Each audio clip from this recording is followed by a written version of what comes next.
power of God, to miss out on the revelation of God, and ultimately miss out on eternity with God. We have to be ever so careful not to live under the influence of the flesh, but rather the influence of the Spirit are based on what's influencing us.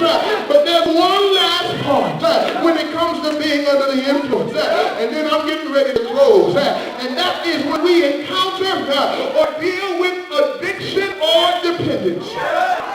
My last point is addiction or dependence. This normally has a negative connotation, and when under the influence of the wrong power, it can be negative. But under the proper influence, addiction and dependence becomes powerful. The writer Luke said to us in Acts 17, verse 28, it says, "For in him we live, and in him we move, and we have our being." Those who live under the influence of the flesh will become dependent on the things of the flesh.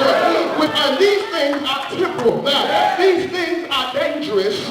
And ultimately these things are sinful.